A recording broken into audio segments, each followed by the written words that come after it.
A mí me tocó vivir la adolescencia en los años 90. Los años 90 es una época maravillosa. Los años 90 ocurrieron hace 30 años, ya hace 3 décadas, ya es una inmensidad. Cuando esto ocurría, estaba de moda la música de los Cranberries, por ejemplo. Estaba de moda en la televisión Dragon Ball Z por parte del Canal 5 y los Caballeros del Zodiaco por parte de TV Azteca. El Papa era en ese momento Juan Pablo II. Tenía poco tiempo de haberse estrenado La Sirenita. La Sirenita creo que es del 91, que es cuando Disney regresa a esas grandes producciones después de haber abandonado mucho tiempo la animación. Como que La Sirenita marcó un regreso en las grandes producciones de Disney. Viene el trancazo de La Sirenita y luego sigue el trancazo del Rey León. Y de lo más relevante de esa época es que el Papa era Juan Pablo II, todavía no era San Juan Pablo II, y era un Papa que tenía mucho arraigo entre la juventud. Era un Papa sumamente carismático que hablaba y pues la gente se ponía a llorar. Esa década de los 90 es cuando el Papa Juan Pablo II viene a México, es cuando se recurre a la paranoia de que todo era satánico.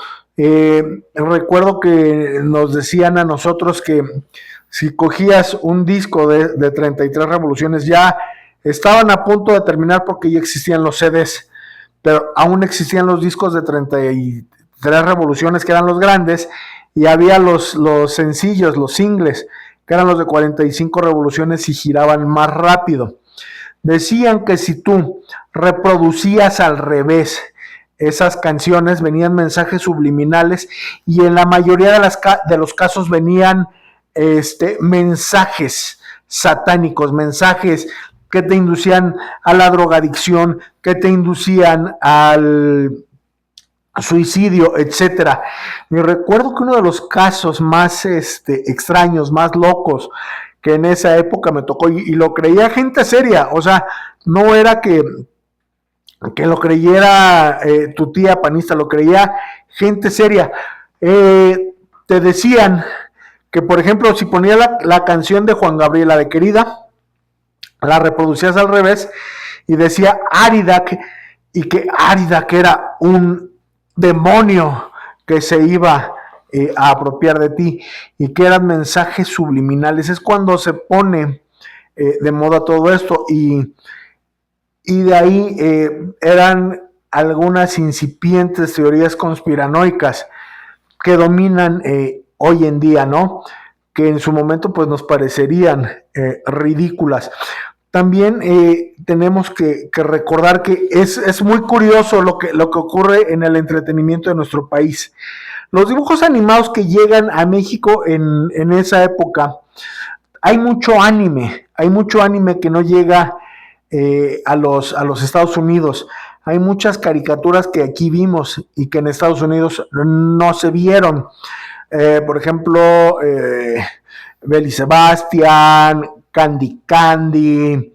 Yo recuerdo haber crecido, bueno, esto fue más en los 80s, pero con la señorita Cometa, Ultraman, y mucho entretenimiento japonés que era completamente normal en México, pero no era recurrente en los países anglosajones. Recuerdo haber visto una caricatura japonesa, un anime de un corte bastante oscuro que me llamaba mucho la atención y que incluso me llegó a provocar pesadillas, que se llamaba El Capitán Centella. Pues era de una estética muy oscura, muy tenebrosa. Por la misma tónica iba Mazinger Z, ¿no? Aquellos robots mecas gigantes que intentaban apoderarse del mundo, pero un doctor japonés consiguió una aleación de japanium, un metal que solo existía en el monte Fuji, y logró desarrollar a un robot invencible llamado Mazinger Z, y entonces solo lo podía manejar su nieto, que se llamaba Koji Kabuto, y también era de una estética bastante oscura, bastante tenebrosa. Entonces todo esto fue cocinando toda esta paranoia noventera. En los 90, y es serio, de hecho lo estábamos platicando con unos amigos de la generación, que se hablaba que muchas cosas eran satánicas. Cuando yo era adolescente también surgieron los tazos. Los tazos, si no me falla la memoria, corríjanme, o sea, no tengo el dato exacto, es lo que tengo en la mente. Los tazos surgen porque eran personajes, pues los tazos que todos conocemos eran ese disquito que tenía, ese disquito de plástico que tenía impreso o dibujado a diferentes personajes de los Looney Tunes, ¿ok?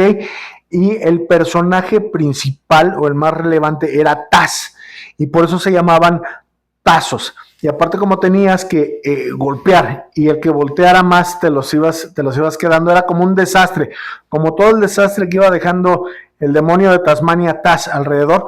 Por eso estos juguetitos se llamaron tazos, que fueron un éxito rotundo, y después la marca Sabritas lo que hizo fue que fue poniendo a diferentes personajes ahí. Pues bueno, en el delirio de las tías panistas ocurrió que muchas figuras de los tazos eran satánicas. Los animes eran satánicos. Y sí, es que la estética japonesa de esa época era bastante oscura, era bastante tenebrosa, ¿no? Y no es algo a lo que estuvieran pues acostumbradas ellas de alguna manera. A nosotros nos encantaba, pero sí debemos entender que era un choque cultural, y que todo, a la menor provocación, era satánico. La música era satánica. La paranoia era tal que incluso pues algunos sacerdotes llegaron a creer en eso, ¿no? Y desaconsejaban muchas cosas. También por esa misma época hubo una gran crisis dentro de la espiritualidad a nivel mundial, y toma mucho auge el New Age. El New Age no empieza en los 90, empieza antes, empieza más o menos en los 60, y digamos que en algún punto, por ejemplo, grupos como los Beatles, que promueven estos cultos orientales, popularizan esas creencias aquí, pero no se toman desde su perspectiva original, sino que es la versión descafeinada y occidentalizada del budismo, del hinduismo, del Hare Krishna, etcétera. Entonces, por ejemplo, simplemente el tema de la reencarnación está muy mal entendido, porque en Occidente mucho tiempo se entendía la reencarnación como pues un premio para seguir viviendo, y yo en mi otra vida fui un rey, y en otra vida, pero en realidad la reencarnación es que estás dentro de la rueda del samsara y no puedes escapar de ella, y tú lo que buscas es salirte de la rueda del samsara y dejar de reencarnar. Y sin embargo, a los ojos del New Age es divertido estar reencarnando, porque de alguna manera es vida eterna. Y obviamente el New Age no es algo que sea organizado, no es un movimiento monolítico, y tampoco es una no es una espiritualidad oriental seria, porque no hay ningún linaje, sino que solo son aprendices y son teléfonos descompuestos que nos traen una versión occidentalizada y descafeinada. Lo mismo pasa con el yoga. El yoga es, desde el punto de vista de los yogis, es mucho más que hacer las posturas y las asanas. Esa, digamos que es solamente la tecnología, pero hay toda una cosmovisión atrás del yoga, ¿no? Y es lo que nos llega, son versiones bastante descafeinadas. Todo eso empezó a tener auge ya en los 90, ya el hielo o la introducción, el hielo se rompió y fue la introducción, pues en los años 60, en esta época que les comento, donde grupos como los Beatles lo introdujeron. Y entonces la iglesia empezó a notar que precisamente al no ser tampoco un movimiento organizado y estructurado, con una jerarquía y con instituciones formales, por ejemplo, como las iglesias protestantes, pues era aún más peligroso, porque muchos católicos estaban tomando esas creencias como la reencarnación, estaban tomando esas creencias y prácticas como el yoga para su vida cotidiana, y lo integraban perfectamente en su cristianismo sin ver nada malo en ello. Obviamente depende mucho de la intención de la persona, pero la iglesia, al hacer un análisis serio, dicen, bueno, esta es una forma de adorar a los dioses de la India. O sea, eso es lo original. La iglesia no ve el ejercicio, sino que ve que, por ejemplo, en cada asana se invoca a ciertas deidades o a ciertos espíritus de la India, y es donde la iglesia ve el peligro, donde el practicante de yoga occidental solo ve un ejercicio aeróbico. Ok, por ejemplo, también recuerdo que en esa época estaba tan fuerte la paranoia que mi director espiritual en su momento me dijo, ¿sabes qué? No veas la película del Rey León, porque está plagada de New Age.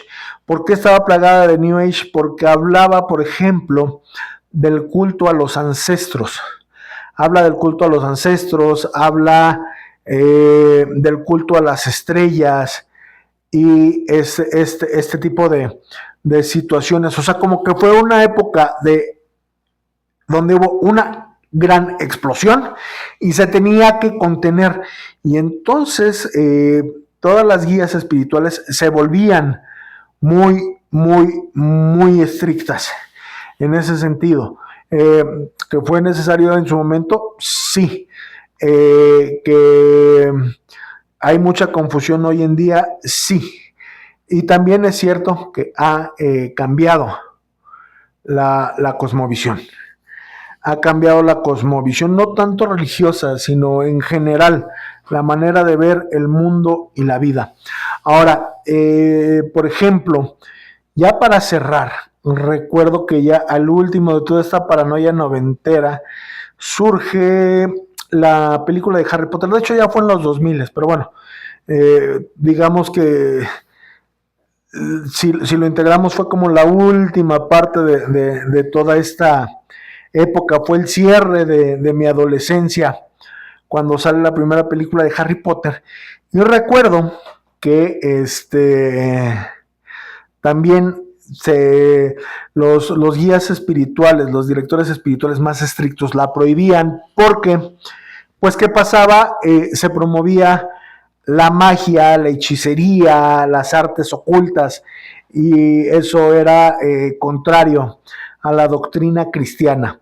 Incluso en los sectores protestantes más radicales se llegó a quemar la novela, pero en general los años 90 fueron una gran época para vivir. Fuimos los que empezamos con el internet. Fue una transición porque pues nosotros nacimos sin internet, surge el internet y tenemos que aprender a usarlo. No somos nativos. Y entonces somos la generación que tiene la visión de esos dos mundos. Y por eso cuando escuché hoy hablando a unos chicos sobre los años 90 y las leyendas de los tazos, pues yo dije, bueno, yo viví eso de viva voz, y cuál era, por eso quise compartirles un poquito de cómo yo viví, cómo era esa época y cómo se relaciona un poquito con el cristianismo, con el catolicismo, ¿no? Desde un punto de vista de la vida cotidiana, ¿no? Sin meternos a grandes enjuagues teológicos, cómo lo vivía un adolescente. Bueno, pues espero que te haya gustado, espero que te sea ameno, y si te gustó, si te aportó algo, dale un likecito y pues espero que nos ayudes en redes, y si hay algún tema que te interese, dínoslo y lo trataremos de investigar y platicarlo aquí de la manera más atenta y amena posible. Muchas gracias.